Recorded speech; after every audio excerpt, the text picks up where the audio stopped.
حاضرین و ناظرین کرام، السلام علیکم ورحمۃ اللہ وبرکاتہ۔ درس قرآن کے سلسلے میں حاضر ہیں۔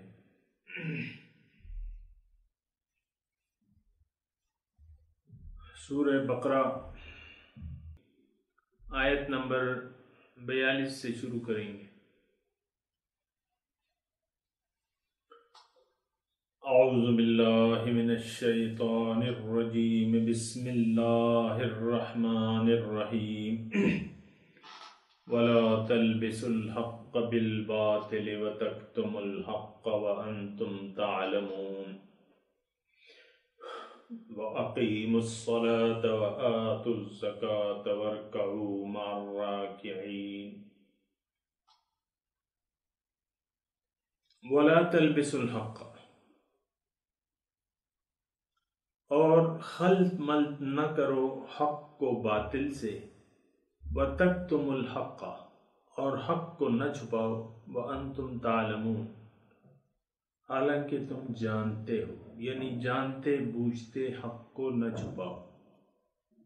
وَأَقِيمُوا الصَّلَاةَ وَآتُوا الزَّكَاةَ، اور نماز قائم کرو اور زکوٰۃ دیتے رہو۔ وَارْكَعُوا مَعَ الرَّاكِعِينَ، اور جھک جاؤ جھک جانے والوں کے ساتھ۔ اللہ أَتَأْمُرُونَ النَّاسَ بِالْبِرِّ، کیا تم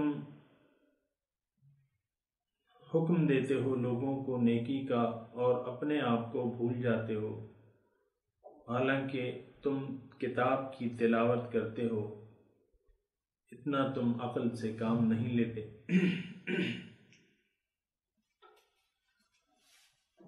سامعین کرام،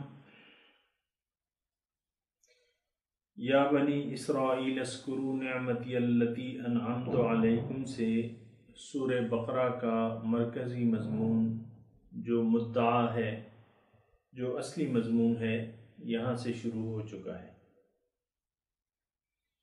اللہ، اس کے حالات میں نے آپ کو بتائے تھے کہ اس سورت کا نزول 2 ہجری اس کا نزول ہے۔ اکا دکا آیات آگے پیچھے نازل ہوئی ہیں، اس کے علاوہ اکثر سورت جو ہے وہ 2 ہجری اس کا نزول ہے، اور 2 ہجری کے واقعات بھی میں نے آپ کو بتائے تھے۔ اور یہاں یہ بات سامعین کرام، میں آپ کو دوبارہ اس کی وضاحت کر دوں کہ قرآن پاک ہمارے لیے ہدایت ہے، ہدی للمتقین۔ بعض ذہن ایسے ہوں گے کہ جو ایسا سوچتے ہوں گے کہ بھئی یہ خطاب تو بنی اسرائیل سے ہو رہا ہے، اور ہم تو بنی اسرائیل نہیں ہیں، تو بنی اسرائیل اس وقت کے حالات کے مطابق بنی اسرائیل اس وقت کے مسلمان قوم تھی۔ اس کی میں نے آپ کو وضاحت کر دی ہے۔ اللہ اکبر۔ تو بنی اسرائیل جو تھی اس وقت کی مسلمان قوم تھی۔ تو اور یہ بھی میں نے آپ کو حدیث کہی تھی، وہ ذہن میں رکھیے گا جب بھی یہ آپ یعنی اس میں اکثر بنی اسرائیل کے حالات اور واقعات بیان ہوئے ہیں، تو اتنا ضرور ذہن میں رکھیے گا کہ یہ اس وقت کے حالات کے مطابق ان کے لیے تھی، لیکن قرآن رہتی دنیا تک، قیامت تک کے لوگوں کے لیے راہ ہدایت ہے اور عمل کے لیے ہے، اس میں ہدایت ہے ہمارے لیے۔ اور شروع میں ہم پڑھ چکے ہیں کہ اس میں ہدایت ہے متقین کے لیے، ہدن للمتقین۔ تو قرآن پاک کی سامعین کرام ہر آیت میں ہمارے لیے ہدایت ہے، ہر آیت میں ہمارے لیے ہدایت ہے، یعنی متقین کے لیے ہدایت ہے۔ اور اس کے براہ راست مخاطب جو ہیں وہ ہم ہیں، بلکہ ہر انسان جو اللہ تعالیٰ کی مخلوق ہے، اللہ تعالیٰ کا بندہ ہے، وہ ان آیات کا مخاطب ہے۔ اللہ اکبر۔ تو بنی یہ ایک میری گزارش نوٹ رکھیے اور حضور صلی اللہ علیہ وسلم کی وہ حدیث ذہن میں رکھیے کہ حضور صلی اللہ علیہ وسلم نے ہمیں فرمایا ہے کہ تم گزشتہ قوموں کے طریقے پر چلو گے، جس طرح انہوں نے کام کیے تھے تم بھی اس طرح کرو گے، اور ان سے مراد ان کی یہود و نصارہ تھی، یہ میں نے آپ کو حدیث سنا چکا ہوں۔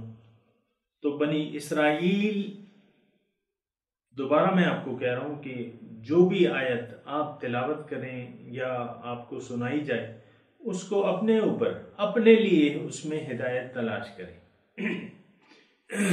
یا تو آپ اس آیت کے مصداق ہوں گے یا آپ کی عمل اس کا خلاف ہوگی۔ تو گزشتہ سبق ہم پڑھ چکے ہیں کہ اے بنی اسرائیل، یاد کرو میری وہ نعمت جو میں نے تم پہ کی تھی اور میں نے تم سے وعدہ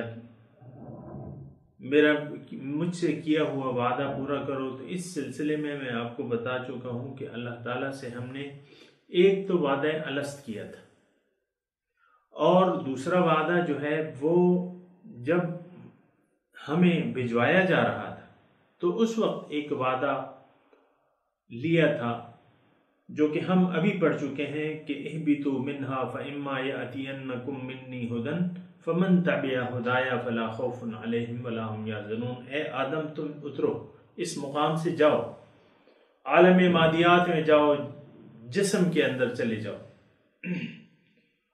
تو وہاں زندگی کیسے گزارو گے میں تمہیں بتاؤں گا کہ کس طریقے سے تم نے زندگی گزارنی ہے۔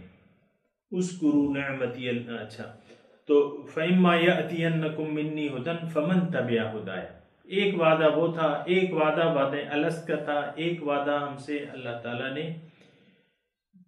اس وقت لیا تھا جب کہ ہمیں حکم دیا جا رہا تھا کہ آپ جاؤ اس دنیا کو، اور تیسرا وہ وعدہ ہے جو ہم بحیثیت مسلمان، ہر انسان مسلمان ہوتے وقت اللہ تعالیٰ سے ایک وعدہ کرتا ہے کہ اشہد ان لا الہ الا اللہ و اشہد ان محمد عبدہ و رسولہ۔ جناب یہ ایک وعدہ ہے جو کہ ہم کرتے ہیں۔ اب یہ ایک ایسا وعدہ ہے جو کہ ہم نے جانتے ہوئے، یعنی یہ ہمیں اچھی طرح معلوم ہے، لیکن اچھی طرح معلوم بھی نہیں ہے۔ یہ الفاظ اگر میں واپس لے لوں تو زیادہ بہتر ہوگا۔ ہمیں نہیں معلوم کہ ہم نے کیا وعدہ کیا تھا۔ ہم کلمہ پڑھتے ہیں سامعین کرام، ہم کلمہ پڑھتے ہیں لیکن اس کے مطالب سے واقف نہیں ہیں۔ یہ ٹھیک ہے کہ آپ کسی سے کلمہ شہادت سننے کی استدعا کریں تو وہ آپ کو سنا دے گا۔ ایک کلمہ توحید ہے، دوسرا کلمہ شہادت ہے، تو کلمہ شہادت وہ سنا دے گا، اور بہت سے ایسے لوگ ہوں گے جو آپ کے سوال پہ کوئی جواب ان سے بن ہی نہیں سکے گا کہ بھئی کلمہ شہادت کسے کہتے ہیں۔ آپ یقین جانیں ایسے مسلمان بھی موجود ہیں، اور ایک خاصی تعداد میں ہے، کہ ان سے آپ کہیں کہ کلمہ شہادت پڑھیں، اللہ، تو پھر جو ہے وہ اس سے واقف نہیں ہوں گے، بلکہ پوچھیں گے کہ بھئی کون سا کلمہ آپ کہہ رہے ہیں۔ ہاں، ایک کلمہ شہادت ہم ضرور پڑھتے ہیں، اور یہ دین جو ہے یہ روایات بن کے رہ گیا ہے۔ آپ سوچیں سمجھیں کہ دین جو ہے وہ ایک روایت بن کے رہ گئی ہے۔ مردے کو کندھے پہ اٹھایا ہوا ہے اور اس کو قبرستان کی طرف لے جا رہے ہیں، بلکہ جب جنازے سے فارغ ہوتے ہیں تو وہ اس کے پلنگ کو اٹھا کے پھر وہ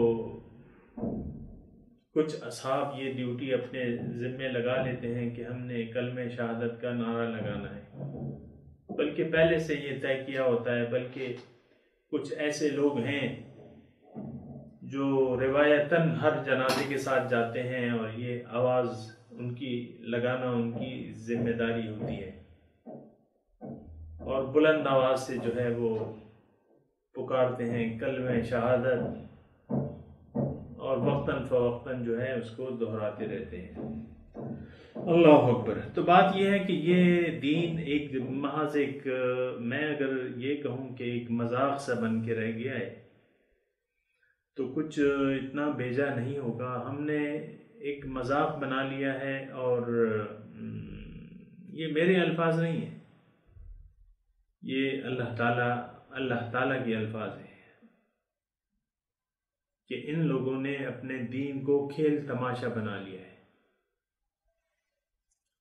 الذین اتخذوا دینہم لہوا ولعبا وغرتہم الحیات الدنیا، کھیل تماشا بنا لیا ہے اور دنیا کی زندگی نے ان کو دھوکے میں ڈال دیا ہے. وغرتہم الحیات الدنیا.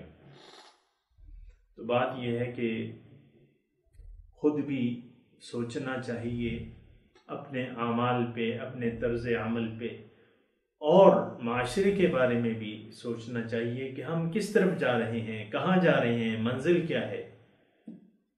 منزل ہے ہماری لیکن صرف اور صرف ظاہر دنیا. اللہ اللہ اللہ اللہ.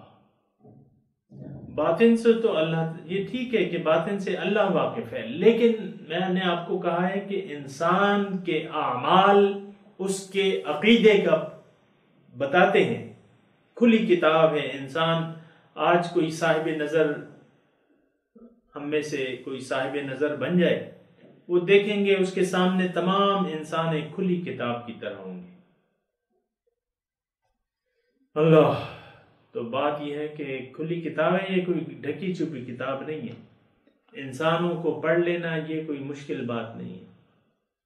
ہر انسان کو آپ تھوڑی سی اپنا دین کے بارے میں تصور صحیح کر لیں، پھر ہر انسان کو دیکھیں، آپ کو اس کا کچا چھٹا جو ہے آپ کو آپ کے سامنے آ جائے گا. کیونکہ اسلام صرف دل کی بات نہیں ہے،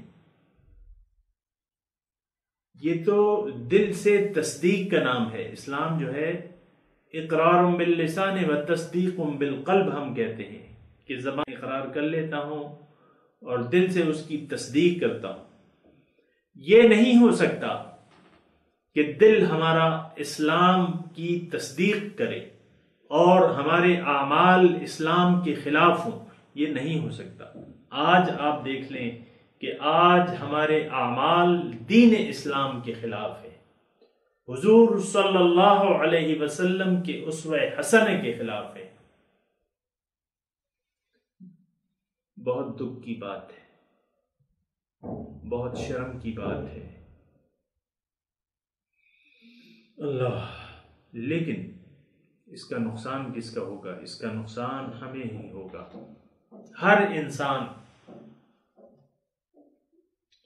ہر انسان کو اپنے اعمال کا سامنا خود کرنے، اس کے نتائج کا سامنا خود کرنا پڑے گا. اللہ اکبر. بات میں کر رہا تھا کہ ابھی سورہ بقرہ میں ہم نے تذکرہ شروع کیا ہے کہ یا بنی اسرائیل اذکروا نعمتی التی انعمت علیکم اوفوا بعہدی اوف بعہدکم وایای فارہبون. میری صرف اتنی التجا ہے کہ یہ مضمون عام روایتاً آپ نہ لیں اس کو، بلکہ دیکھیں کہ کیا اس مضمون میں میرے لیے کیا ہے. اس مضمون میں اللہ تعالیٰ کہہ رہا ہے کہ تم مجھ سے کیا ہوا وعدہ پورا کرو، میں تم سے پھر وعدہ پورا کروں گا. اس کی میں آپ کو تفصیل بتا چکا ہوں، بہرحال مختصر طور پہ ابھی میں آگے بڑھتا ہوں. اللہ. ولا تلبس، آج کا سبق کیا ہے؟ ولا تلبسوا الحق بالباطل. اللہ تعالیٰ فرماتے ہیں کہ تم حق کو باطل کے ساتھ گڈ نہ کرو. وَتَكْتُمُ الْحَقَّ وَأَنْتُمْ تَعْلَمُونَ، اور حق کو نہ چھپاؤ حالانکہ تم جانتے ہو. یعنی حق کو جانتے ہو اور پھر بھی تم اس کو نہ چھپاؤ. پہلے تو سامعین کرام میں شان نزول کے مطابق آپ کو ان آیات کی تھوڑی سی تفصیل بیان کروں گا کہ وَلَا تَلْبِسُوا الْحَقَّ بِالْبَاطِلِ. اے یہودیوں، اس وقت تو جو مدینے میں یہود موجود تھے سامعین کرام، تو وہ مسلمان تھے اس وقت. یہ اچھی طرح آپ کے ذہن میں ہونا چاہیے. وہ اللہ کی توحید کے علم بردار تھے. وَأَنِّي فَضَّلْتُكُمْ عَلَى الْعَالَمِينَ. پیغمبروں کا سلسلہ ان کی نسل میں شروع تھا اور دیگر اقوام کے لیے وہ ایک نمونہ تھے. جیسا کہ مثال کے طور پہ ہمارے حضور صلی اللہ علیہ وسلم عربی قوم میں تشریف لائے ہیں، لیکن وہ ہمارے لیے بھی پیغمبر ہیں. ہر دنیا کے ہر انسان کے لیے، انس و جن کے لیے وہ پیغمبر ہیں اور ہم ان کے امتی ہیں. اللہ. تو اس وقت مدینے میں جو قوم تھی یہود کی، وہ حضرت موسیٰ علیہ السلام کے نام لیوا تھے، ان کو ماننے والے تھے، ان کی شریعت کو ماننے والے تھے. اور ان کی میں نے آپ کو تاریخ بیان کی ہے کہ مدینے آئے اس لیے تھے کہ ہم حضور صلی اللہ علیہ وسلم پہ ایمان لائیں گے. تمام نشانیاں ان کی کتابوں میں لکھی ہوئی تھی. لیکن یہاں جب حضور صلی اللہ علیہ وسلم تشریف لائے تو یہ بھی میں نے آپ کو کہا کہ کیوں انہوں نے انکار کر دیا. ان کی ایک مذہبی اجارہ داری بن گئی تھی. جس وقت تک حضور صلی اللہ علیہ وسلم تشریف لائے اس سے پہلے یہ آ چکے تھے اور ان کی ایک حیثیت بن چکی تھی، اور انہوں نے دین کو بیچنے کا سلسلہ شروع کر دیا تھا. یعنی دین کو کاروبار بنا لیا تھا. میں اگر یہ کہوں تعویذ، جھاڑ پھونک، یہ اگرچہ بذات خود نہ تو حرام ہے اور نہ گناہ ہے. تعویذ وغیرہ یا کسی کو جھاڑ دینا یا اس کو، یہ بذات خود تو یعنی شریعت میں حرام نہیں ہے، جائز ہیں. اور حضور صلی اللہ علیہ وسلم سے یہ ثابت ہے کہ قرآنی آیات اپنے اوپر دم کر لینا یا کسی اور پر دم کر لینا یہ حدیث سے ثابت ہے. لیکن انہوں نے اس کو مکمل، میں آپ کو بتا چکا ہوں، مکمل دنیا کے حصول، اس کو ایک کاروبار بنا لیا تھا. جیسا کہ آپ آج کے معاشرے میں بہت سے عامل مل جائیں گے، اخبارات میں اشتہار آتے ہیں ان کے کہ ہر کام جو ہے قرآن کی مدد سے کیا جاتا ہے، اور آپ کے مسائل کا حل ایک ٹیلی فون، استخارہ ہم کریں گے، یہ کریں گے، بس آپ ہمیں اپنی فیس دیں اور آپ اندر کام کرائیں. جادو کا، آپ کو جادو کا توڑ بتائیں گے، جادو کا توڑ کریں گے، آپ کی پریشانیوں کا حل بتائیں گے. وہ سب قرآن کی، یعنی یہ لکھا جاتا ہے. بعض لوگ تو آج کل کے بھی معاشرے میں آپ دیکھیں ایسے ضعیف الاعتقاد لوگ ہیں جو کالا جادو ہے یہ پروان چڑھ رہا ہے. کالا علم، کالا جادو. آپ جو سنڈے میگزین ہے آپ اٹھا کے دیکھ لیں، فلانا بابا، بنگالی بابا فلانا، تو انہوں نے، یعنی آپ دیکھیں، میں تو اس کی تفصیلات میں نہیں جاتا اور نہ میرے یہ اس وقت موضوع ہے، لیکن میں صرف اتنا کہہ رہا ہوں کہ آج بھی دین کو لوگوں نے دنیا کی کمائی کا ذریعہ بنا لیا ہے. ایسی گدیاں موجود ہیں جن کے جانشین جو ہیں وہ دنیا کے لیے اپنے مزار کو انہوں نے آمدنی کا ذریعہ بنایا ہوا ہے، اور یعنی اپنے بزرگوں کی اسلاف کو انہوں نے ترک کر دیا ہے، ان کے طریقے کو. اللہ، یہ یعنی اس میں تفصیل کی ضرورت نہیں ہے، آپ دیکھ لیں. جو گدی نشین ہیں، جو جانشین ہیں، حالانکہ ایسی کوئی تو بات نہیں ہے. اسلام تو دین ہدایت ہے، تزکیہ نفس کا ذریعہ ہے، اور یہ کوئی نسل در نسل یہ چیز تو روحانیت تو نسل در نسل چیز کی تو نہیں ہے. حضرت نوح علیہ السلام کا بیٹا ان کا اہل نہیں تھا اور وہ اس میں غرق ہو گیا، طوفان میں غرق ہو گیا، نوح علیہ السلام کا بیٹا، حالانکہ وہ بھی گدی نشین تھا کہ میرا باپ پیغمبر ہے. ایسا نہیں ہے. دار و مدار صرف اعمال پہ ہے، عمل پہ ہے. اگر آپ کی یعنی کسی بزرگ کی اولاد نیک ہے تو ایک الگ بات ہے. اگر نیک نہیں ہے، ان کے راستے پر نہیں ہے، تو پھر کوئی گنجائش نہیں بنتی کہ ان کو وہ اپنے بزرگ کا نام پریزنٹ کر سکیں کہ ہم ان کی اولاد ہیں اور ہمیں چندے دو، یہ دو، وہ دو. تو وَلَا تَلْبِسُ الْحَقَّ حق بالباطل، حق کو باطل کے ساتھ گڑبڑ نہ کرو. سامعین کرام، اگر اس شان نزول کے تناظر میں آپ دیکھیں تو یہودی، میں نے آپ کو بتا چکا ہوں، آئے اس لیے تھے. ان کو اچھی طرح معلوم تھا کہ حضور صلی اللہ علیہ وسلم کی ہجرت کی جگہ مدینہ ہے، مدینہ میں آ گئے وہ. لیکن فلما جاءہم ما عرفوا کفروا بہ، جب آیا ان کے پاس وہ جس کو انہوں نے پہچان لیا تو اس سے انکار کر دیا. کفروا بہ فلعنۃ اللہ علی الکافرین، انکار کرنے والوں پر اللہ تعالیٰ کی لعنت ہے. تو وَلَا تَلْبِسُ الْحَقَّ بِالْبَاطِلِ، حق کو باطل کے ساتھ نہ ملاؤ. اب یہ اس وقت میں بھی ایسے ہی ہو رہا تھا، انہوں نے حق اور باطل کو گڑبڑ کر دیا تھا. ایون اپنی کتاب میں بے شمار تحریفات کر لی تھی. وَتَكْتُمُ الْحَقَّ وَأَنْتُمْ تَعْلَمُونَ، اور حق کو نہ چھپاؤ حالانکہ تم جانتے ہو.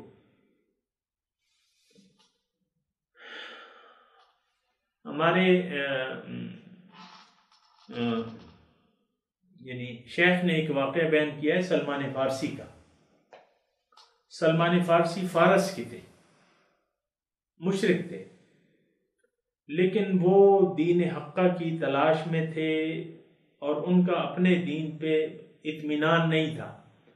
تو وہ تلاش میں تھے تو پھر کیا ہوا کہ پھر عیسائی بن گئے، کسی راہب کے شاگرد بن گئے، ان کے چیلے بن گئے، ان کی خدمت کرنے لگے. ابھی حضور صلی اللہ علیہ وسلم کی بعثت نہیں ہوئی تھی. سلمان فارسی تو وہ عیسائیت انہوں نے اختیار کر لی، جو اس وقت کا مذہب حق تھا. اور کافی حضور صلی اللہ علیہ وسلم کے جب تشریف لائے، کافی عیسائی جو تھے وہ راہ حق پہ تھے، یعنی تھوڑی تعداد میں. جیسے کہ ورقہ بن نوفل، وہ مکے کے اپنے مشرک تھے، لیکن عیسائیت کو انہوں نے قبول کر لیا تھا. عیسائی عالم تھے، وہ بحیر راہب کا تذکرہ آتا ہے کتابوں میں. نجاشی کا تذکرہ آتا ہے کہ وہ اپنے اصل دین پہ قائم تھے، قرآن اس پہ شاہد ہے. تو اسی طرح سلمان فارسی جو تھے وہ عیسائی بن گئے. تو وہ جس کے شاگرد تھے، جس عیسائی عالم کے، جب وہ یعنی ان کی رحلت کا وقت آ گیا تو انہوں نے سلمان فارسی کو بلا کے نصیحت کی کہ دیکھو، نبی آخر الزمان کا وقت، ان کی بعثت کا وقت قریب آ گیا ہے، اور وہ علامات جو کہ ہماری کتابوں میں بیان کی گئی ہیں وہ قریب آ گیا ہے. تم جاؤ مکے، جاؤ مکے میں وہ مبعوث ہوں گے اور ان پہ پھر ایمان لے آؤ. مدینہ ان کی ہجرت کی جگہ ہوگی. تو اس عیسائی عالم نے، عیسائی راہب نے سلمان فارسی کو یہ ہدایت دے کے، یہ ہدایت خصوصی طور پہ دی تھی کہ تم تو سچائی کی تلاش میں ہو اور وہ پیغمبر، اس کی علامات آ پہنچی ہیں، اب وہ پیغمبر آئے گا، تم اس پر ایمان لانا.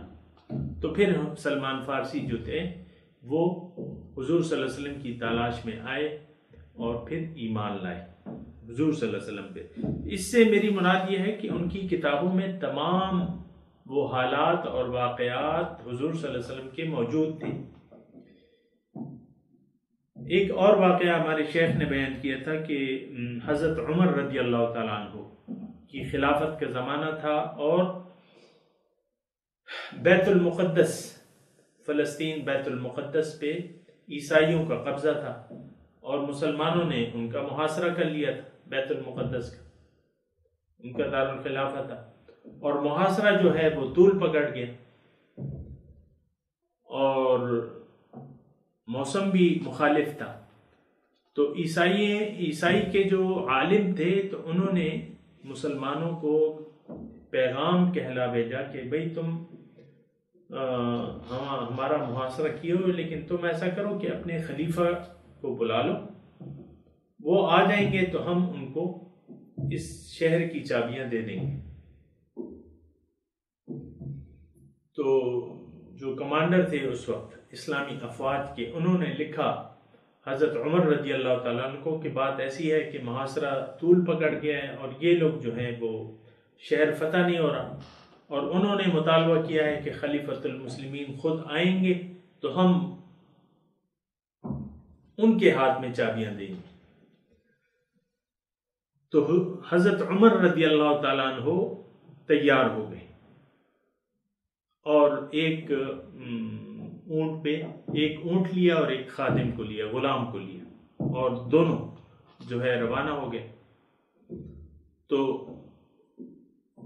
اپنی باری اس طرح مقرر کی کہ کچھ فاصلے تک غلام سواری کرے گا اور حضرت عمر پیدل چلیں گے۔ اس کے بعد حضرت عمر نے اپنی یعنی سوار ہو جائیں گے اور غلام جو ہے پیدل چلے گا۔ اسی طرح اپنی باریاں انہوں نے لگا لی تھی۔ تو جب وہ شہر کے قریب ہوئے تو حضرت عمر کی پیدل چلنے کی باری تھی اور غلام کے سوار ہونے کی باری تھی۔ تو غلام نے عرض کیا حضرت عمر کو کہ اے خلیفۃ المسلمین، ہم جا رہے ہیں ایک دشمن قوم کے سامنے، اس کا سامنا کرنے جا رہے ہیں، اور آپ خلیفۃ المسلمین ہیں۔ یہ ٹھیک ہے کہ باری میری ہے سوار ہونے کی، لیکن دشمن پر کچھ روب ہونا چاہیے کہ بھئی خلیفۃ المسلمین آ رہے ہیں، تو میں اپنی باری چھوڑتا ہوں اور آپ سوار ہو جائیے، میں آپ کی اونٹ کی رکاب پکڑ کے چلوں گا آپ کے ساتھ۔ حضرت عمر نے کہا نہیں، تمہاری باری ہے، تم نے ہی سوار ہونا ہے۔ تو غلام سوار ہو گیا اور خلیفۃ المسلمین نے اونٹ کی مہار جو ہے وہ تھام کے دشمن کے سامنے پہنچ گئے۔ انہوں نے دور سے دیکھا اور پوچھا کہ بھئی کون ہے یہ سوار، کون ہے یہ پیادہ کون ہے؟ تو جواب دیا گیا جو سوار ہے یہ غلام ہے، اور جو رکاب پکڑے ہوئے ہے، مہار پکڑے ہوئے ہے اونٹ کی، تو یہ خلیفۃ المسلمین ہے۔ انہوں نے بات ہی نہیں کی، یعنی انہوں نے کچھ بحث نہیں کی، کچھ بات نہیں کی، بس شہر کی چابیاں پیش کر دی کہ ہماری کتابوں میں یہی نشانی لکھی ہے۔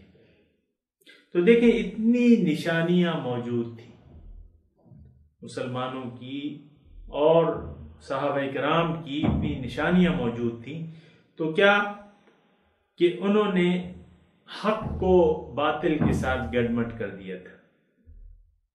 اب حضور تشریف لائے، انہوں نے کہا کہ نہیں، ہمارا تو یہ خیال تھا کہ یہ تو ہماری قوم سے ہوگا، یہ تو وہ پیغمبر نہیں ہے جو ہماری کتابوں میں موجود ہے۔ تو حق اور باطل کو مکس کر دیا اور حق کو چھپا دیا، وَتَكْتُمُ الْحَقَّ، حق کو چھپا دیا۔ ایسے بہت سے واقعات ہیں، وَأَنْتُمْ تَعْلَمُونَ، حالانکہ وہ جانتے تھے۔ اللہ اکبر۔ تو سامعین کرام، یہ تو اس حالات کے مطابق میں نے آپ کو اس کی تشریح بیان کی کہ وہ یہود جو تھے انہوں نے حق اور باطل کو ملا دیا تھا، ملاوٹ کر دی تھی اور حق کو چھپاتے تھے۔ آج آپ دیکھیں، اگر ہم اپنی طرف یعنی اس آیت کا اطلاق اپنے اوپر کریں تو ہم بھی تو اہل کتاب ہیں۔ اہل کتاب، قرآن اللہ کی کتاب ہے اور ہم اس کے حاملین قرآن ہیں، اہل کتاب ہیں۔ تو آپ دیکھیں کہ حق اور باطل آج، یعنی میں آپ کو کیا کہوں کہ آج کے علماء نے، یعنی عوام کو تو ایک الگ طرف رکھتے ہیں، لیکن آج کے عالم جو ہیں انہوں نے، یعنی میں علماء سو کی بات کر رہا ہوں، علماء حق کی بات نہیں کر رہا، عوام علماء، آپ دیکھیں کہ حق اور باطل مکس ہے۔ ہمیں نہیں پتہ چل رہا کہ حق کیا ہے، راہ نجات کیا ہے، ہمیں یہ نہیں معلوم، ہم عوام کو نہیں معلوم ہو رہا. آپ کو میں بتاتا ہوں دین کی وہ تفصیلات جو ہمارے شیخ سے ہمیں ملی ہیں، اور وہ میں بتاتا ہوں آپ کو، تو آپ دیکھیں کہ کتنا واضح فرق ہے اس تفصیلات میں جو عوام میں مشہور ہیں اور جو ہمارے شیخ نے ہمیں دی ہیں، اور جو میں آپ کو پہنچا رہا ہوں ان کے خیالات اور ان کے جو علوم ہیں وہ میں آپ تک پہنچا رہا ہوں. تو آپ دیکھیں کہ کتنا واضح فرق ہے، دین کے معنی میں کتنا فرق ہے، ذکر اللہ کے معنی میں کتنا فرق ہے، کلمہ توحید، کلمہ لا الہ الا اللہ کی وضاحت میں کتنا فرق ہے، ہر چیز میں فرق ہے. تو یہ حق اور باطل کو ہم نے ملا دیا ہے اور حق کو چھپایا ہوا ہے. وَتَكْتُمُ الْحَقَّ، حق کو چھپایا ہوا ہے. ہمارے شیخ ہمیں کہتے تھے کہ ایک یعنی ان کی جو ولادت ہے وہ تو کافی عرصہ، اب تو اللہ تعالیٰ ان کے درجات بلند کرے، ظاہری طور پہ ہم سے بچھڑ گئے ہیں، لیکن روحانی طور پر تو ہمارے ساتھ ہی ہیں وہ. لیکن وہ اپنے زمانے کی بات کر رہے تھے کہ بھئی ایسا وقت تھا کہ علماء جو تھے وہ عوام کو قرآن کے پاس جانے سے روکتے تھے آپس میں، کہ بھئی ان کو قرآن نہ سکھاؤ، یہ قرآن سیکھ لیں گے تو ہم پھر کیا کریں گے. جیسا کہ آج ایک ماہر کاریگر ہوتا ہے کسی چیز کا بھی، یا جو حکیم ہوتے ہیں، پرانے حکیم ہوتے ہیں، تو بعض نسخے جو ہیں وہ اپنے سینے میں اپنے ساتھ لے جاتے ہیں. بہت سے ایسے ہیں کہ اپنے سینے میں وہ نسخے لے جاتے ہیں. بہت سے ایسے لوگ ہیں، وہ جو راز کی باتیں ہوتی ہیں، جو قیمتی باتیں ہوتی ہیں، وہ کسی کو نہیں بتاتے. بعض وقت آپ دیکھیں ایون آپ کے جو بعض ویسی باتوں میں ایک بات آ گئی، ضروری نہیں ہے، ایک عام میں بات کر رہا ہوں، ایک رویے کی بات کر رہا ہوں. آپ کو ہومیوپیتھک ڈاکٹر اکثر جو ہیں وہ آپ کو نسخہ لکھ کے نہیں دیتے اور نہ بتاتے ہیں کہ آپ کو کیا دوائیاں انہوں نے دی ہیں، نہ وہ باقاعدہ آپ کو نسخہ دیتے ہیں. کیوں کہ یہ ان کے راز ہے. حالانکہ ایسی بات تو نہیں ہے، علم، ہومیوپیتھک کا علم تو علم ہے، اور بعض اس میں بتا دیتے ہیں، لیکن اکثریت جہاں تک میرا تعلق ہے، جہاں تک میں جاتا رہتا ہوں، لیکن کوئی اپنا نسخہ نہیں بتاتا کہ آپ کو میں دوائی دے رہا ہوں، یہ کیا چیز ہے. بس 1 نمبر دوائی دن میں 3 مرتبہ کھانی ہے، 2 نمبر جو ہے وہ صبح شام کھانی ہے، یہ اس کا یہ پرہیز ہے. بس 15 دن بعد آ جائیں پھر اور دوائی لے جائیں، ٹھیک ہو گئے ٹھیک ہے، ورنہ کہیں اور علاج کر لیں. ہم نے نہیں بتانا کہ ہم نے آپ کو کیا دوائی دی ہے، نہ نسخے، وہ اجزائے ترکیبی، وہ طاقت دوائی کی، وہ کوئی چیز نہیں آپ کو بتائیں گے. یہ تو ویسی میں نے ایک برسبیل تذکرہ ایک بات بتا دی، لیکن اکثر یہ ہوتا ہے. اور ہم تو علماء کی بات کر رہے ہیں. علماء جو ہے آپ دیکھیں کتنے علماء ہیں آج کل، لیکن آپ دیکھیں کتنی اس کو یعنی بڑے بڑے نام ہیں، بڑے بڑے نام ہیں. اور آج ٹی وی چینل جو ہیں آپ یعنی عام ہیں، اور ان کی بڑی بڑی پارٹیاں ہیں، بڑی بڑی جماعتیں ہیں. بھئی ایک پروگرام ایسا رکھ لو کہ قرآن کا درس رکھ لو، حکمت کی باتیں بتاؤ، تم عالم ہو اور منبر رسول پر بیٹھے ہو، تم حضور کی باتیں بتاؤ. ایک ایسی محفل قائم کرو، معاشرے میں بگاڑ ہے، تم لوگوں کو کیوں نہیں بتا رہے، حق کو کیوں چھپا رہے ہو؟ بس یعنی آپ دیکھیں، یعنی میری صرف میں اشارات کہہ رہا ہوں. اب وہ بڑے بڑے نام آپ دیکھیں جو ہم سنتے ہیں کہ فلاں مولانا، فلاں علامہ، فلاں. اب پھر ٹی وی چینل پہ اگر کوئی آپ کے پروگرام نہیں چلاتا، آپ وقت خرید سکتے ہیں ان سے، آپ وقت خرید سکتے ہیں، آپ کے پاس پارٹی فنڈ ہے، آپ فنڈ ریزنگ کر سکتے ہیں، اور آپ قرآن کو عام کریں، قرآن کی تعلیمات کو عام کریں. وَتَكْتُمُ الْحَقَّ وَأَنْتُمْ تَعْلَمُونَ، اور تم حق کو چھپاتے ہو حالانکہ تم جانتے ہو کہ ہاں ہم تو حق کو چھپا رہے ہیں. وَأَقِيمُوا الصَّلَاةَ وَآتُوا الزَّكَاةَ وَارْكَعُوا مَعَ الرَّاكِعِينَ. تو اس آیت میں ترجمہ کیا ہے کہ نماز قائم کرو، زکوٰۃ دو اور جھک جاؤ جھک جانے والوں کے ساتھ۔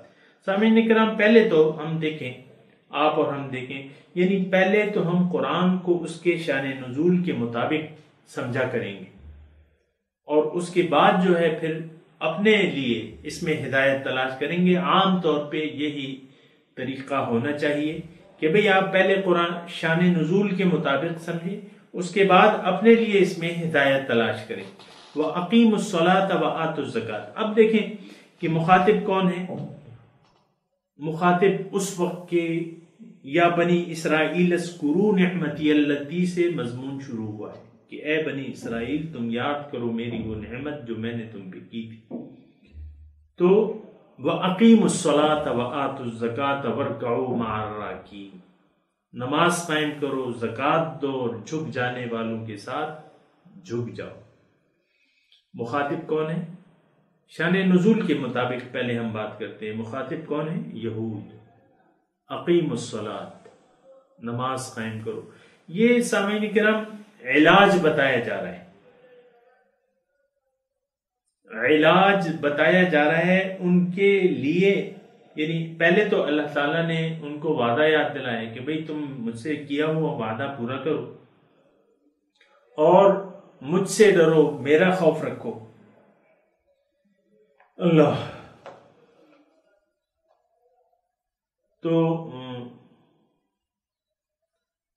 اب یہ ان کو نماز کا کہا جا رہا ہے۔ اب نماز جو ہے، اب ظاہر ہے کہ نماز، وہ تو پہلے ہی مسلمان تھے اور نماز ان کے لیے کوئی نئی چیز نہیں تھی۔ حضرت موسیٰ علیہ السلام، ہر مذہب میں نماز کا تصور موجود ہے اور حکم موجود ہے۔ تو یہود میں بھی نماز، یعنی قرآن شاہد ہے اس پہ کہ اللہ تعالیٰ نے حضرت موسیٰ علیہ السلام کو کہ وَاجْعَلُوا بُيُوتَكُمْ قِبْلَةً، اقیموا الصلاۃ، نماز قائم کرو، وَاجْعَلُوا بُيُوتَ، اپنے گھروں کو قبلہ بنا لو، اپنے گھروں میں تم عبادت کرو۔ اس وقت کے تناظر میں جبکہ وہ فرعون کے غلام تھی وہ قوم، تو اس وقت یہ حکم دی کہ بھئی تم نماز قائم کرو۔ تو ان کو آج جو یعنی شان نزول کے مطابق مدینے میں جو یہود تھے، اس وقت ان سے اللہ تعالیٰ مخاطب ہے کہ تم ایسا نہ کرو کہ حق کو اور باطل کو مکس نہ کرو اور حق کو نہ چھپاؤ، اور وَآمِنُوا بِمَا أَنزَلْتُ مُصَدِّقًا، اور ایمان لے آؤ اس پر جو میں نے نازل کیا ہے، یعنی یہ قرآن جو میں نے نازل، اس پر ایمان لے آؤ۔ اور پھر اصلاح کے لیے کیا پروگرام ہے تمہارا؟ اقیم الصلاۃ، نماز قائم کرو۔ اور نماز قائم کرنے میں سامعین کرام، نماز تو ایک پروگرام ہے، ہمارے پورے دین کا ایک پروگرام ہے۔ اس کے بارے میں پہلے بھی آپ کو بتا چکا ہوں، اقامت الصلاۃ، اس میں پورا دین آ جاتا ہے۔ ابھی ہمارے پاس اتنا ٹائم نہیں ہے کہ اس کے بارے میں، بہرحال میری ایک گزشتہ نشست میں نماز کے متعلق میں نے آپ کو بتایا۔ تو اقیم الصلاۃ میں یہ ہے کہ تم جو دنیا داری میں پڑ گئے ہو، اللہ تعالیٰ کی طرف متوجہ ہو جاؤ۔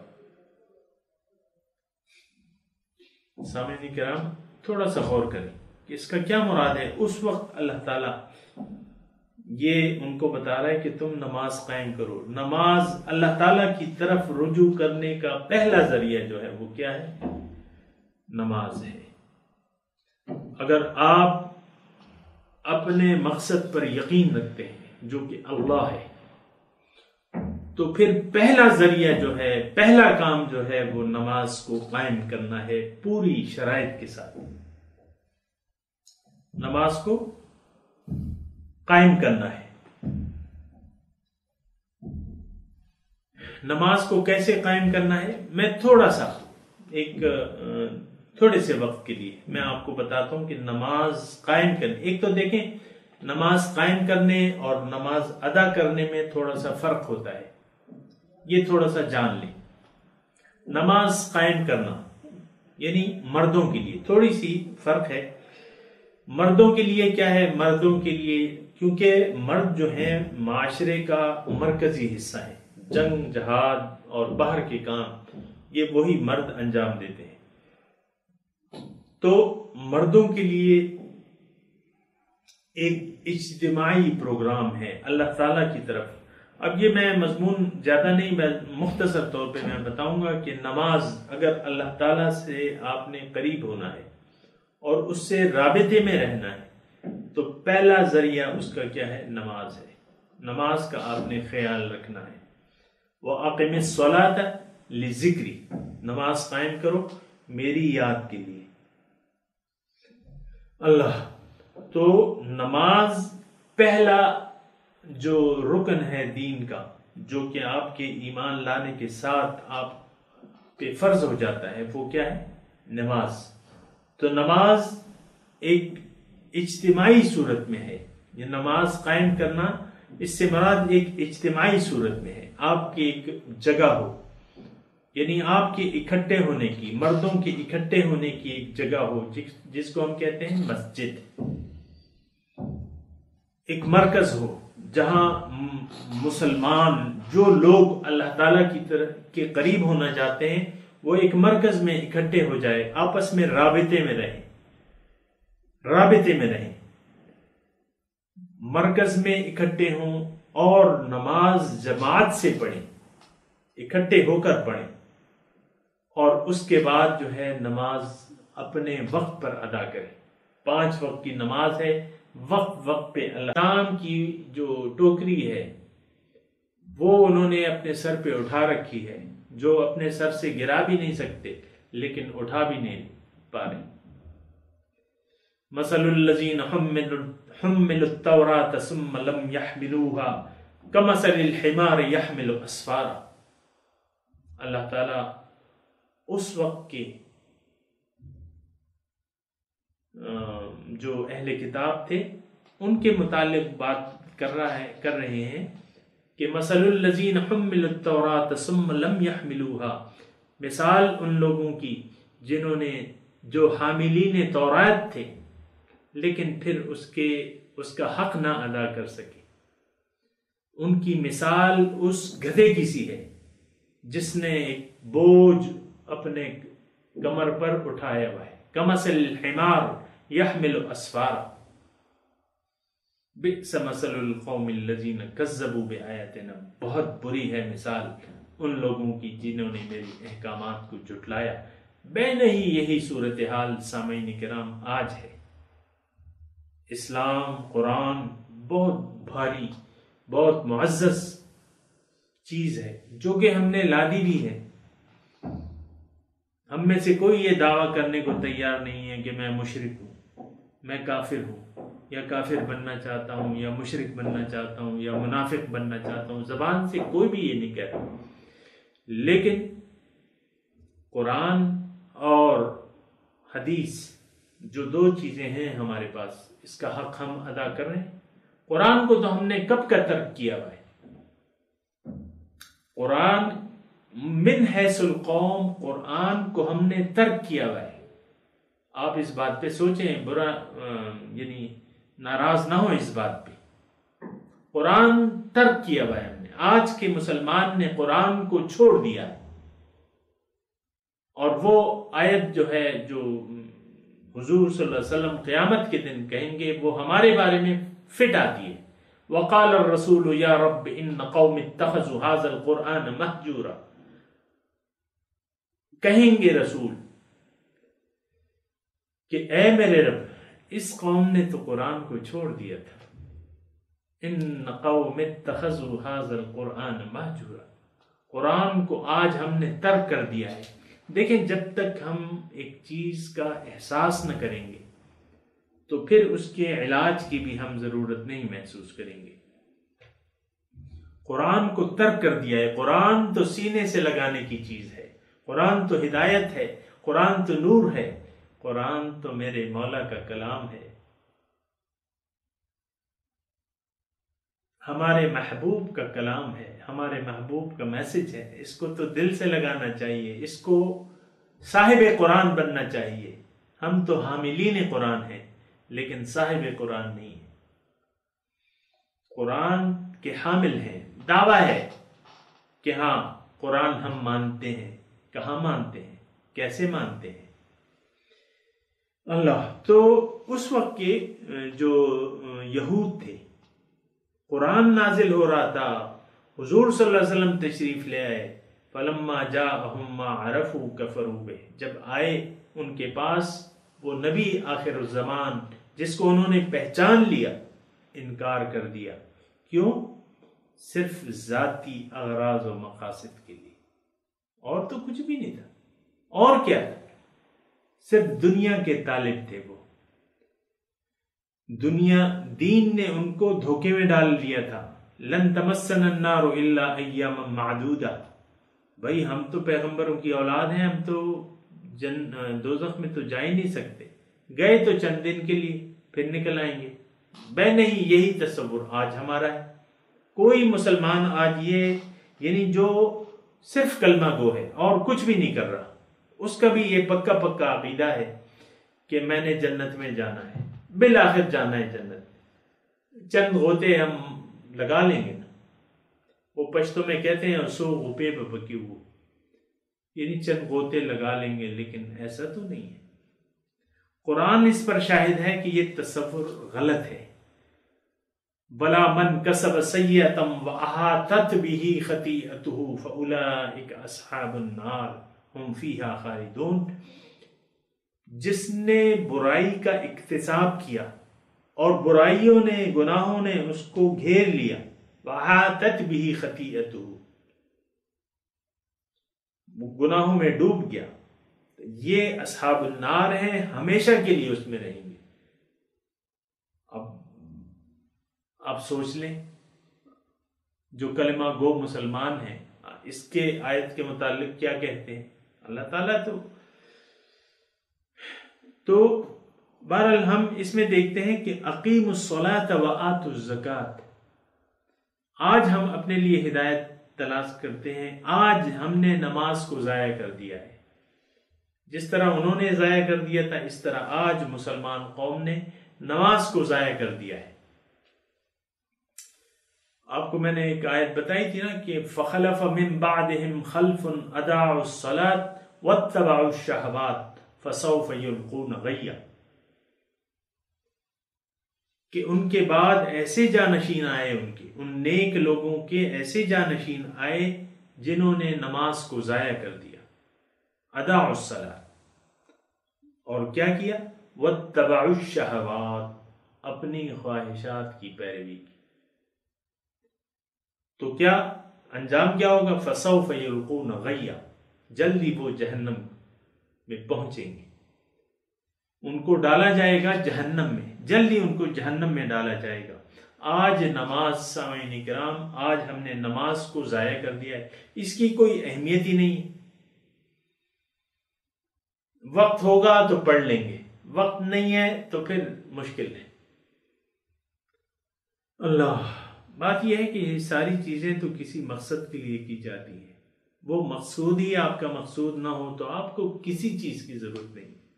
اللہ تعالیٰ اگر آپ کے مقصود و محبوب و مطلوب نہیں ہے، آپ کو نہ دین کی ضرورت ہے، نہ قرآن کی ضرورت ہے، نہ پیغمبر کی ضرورت ہے، جو مرضی آئے کر لیں، کرتے رہیں۔ واتبعوا الشہوات، دیکھیں، اضاعوا الصلاۃ واتبعوا الشہوات، نماز کو ضائع کر دیا، کیا کیا پھر؟ خواہشات کی پیروی شروع کر دی، اپنی مرضی سے زندگی گزارنے لگے، تو پھر انجام تو دوزخ ہے۔ تو اقیم الصلاۃ، تم نماز قائم کرو۔ نماز قائم کرنا جس طرح کہ میں نے آپ کے سامنے وضاحت کر دی، ادا کرنا نہیں۔ ہم تو بس جلدی جلدی چند ڈھونگے مار لیتے ہیں اور پھر جو ہے ہمارا بغیر مقصود کے تو نماز کی تک کوئی مزہ ہی نہیں۔ نماز سے تو ہم لوگ غافل ہیں۔ فویل للمصلین الذین هم عن صلاتهم ساہون، ہلاکت ہے، تباہی ہے ان نمازیوں کے لیے جو اپنے نماز کے مقصد سے غافل ہیں،